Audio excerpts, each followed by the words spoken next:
Alright, and welcome to my first shot, the drop pod. Here is just a quick render that you're able to see here, and I just want to go through a breakdown of how I ended up creating this from draft to draft. So to start off, we will move to the motion tracking, and as you can see here, if I just move that out of the way, you can see here most of my keyframes that I've got spread across the footage here.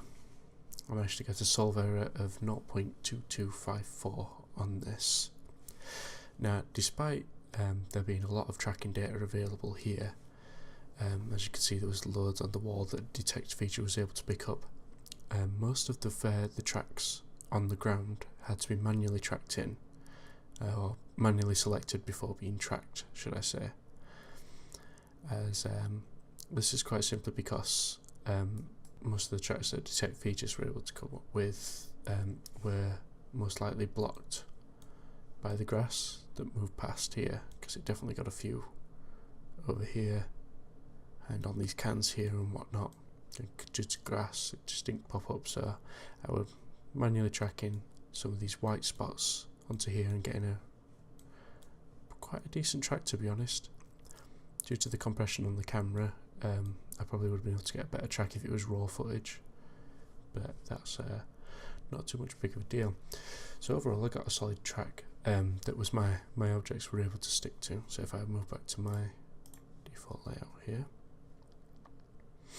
you can see if I switch this to just solid to set one, you can see how well, albeit a bit choppy,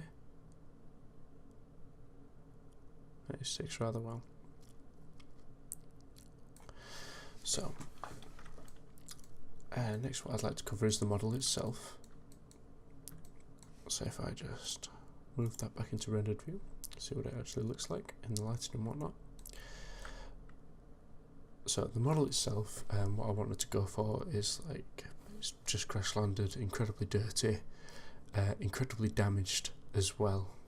And from my original concept art, it was very industrial. I also had one that was very sci-fi and futuristic, and I kind of merged them two together to create what this one is now.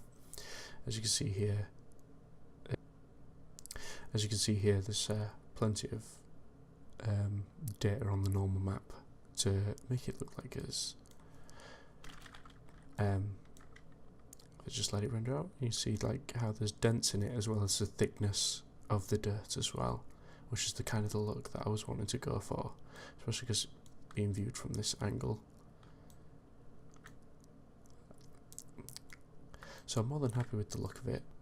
So then there's the shape of the drop pod itself, the actual modelling of it. If I switch out of this and come to wireframe mode, it's a bit tough to see due to the rocks. Right, you can see with the model, there's a little bit of texture, well, no texture, modelling error around here, but it doesn't actually affect what the model looks like itself, so it's fortunately not that big of a deal. So is that the window, everything else around the sides looks perfectly fine as well, giving that nice smooth finish around it.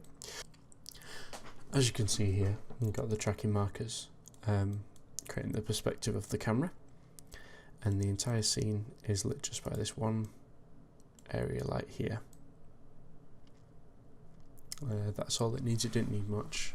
It's lit by the one area light and a world light that pretty much casts all the shadows I need, because it was a very dull, cloudy day. There wasn't really any shadows at all on the ground anyway, so I just wanted a very simple minimalistic light to give the effect I wanted. I'll take it into the rendered mode here.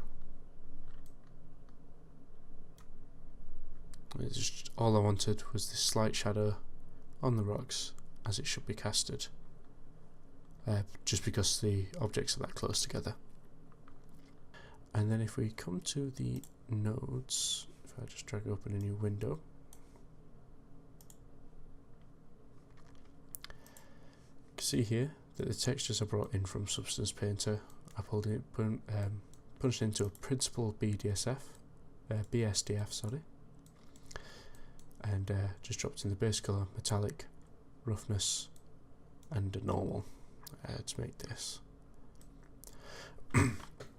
As for the rocks, however, this is a completely different story, as these were all made within Blender.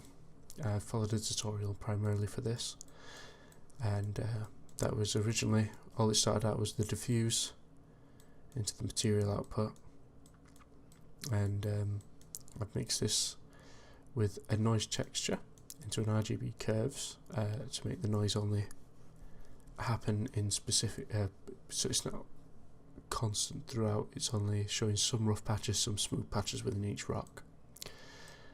That is then mixed with a Voronoi texture, which adds like a natural bumpiness to the rock. That would say like I wouldn't know how you would describe it, but if we zoom in here, you can see the constant like bumps and little holes and craters all over it. That's the sort of bump I was looking for, which the Voronoi texture allows for. This is also mixed in with the diffuse and mixed back into itself to just add that into the colour as well. And then that's multiplied together and you end up with a lovely looking rock like that. And just slightly alternating the colours between the rocks, but applying the same sort of shader to each, has ended up coming out exactly what I want.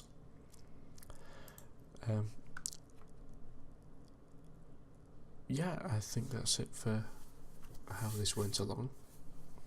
You can see the full video, which I'll be playing now, of how it all looks together when rendered out.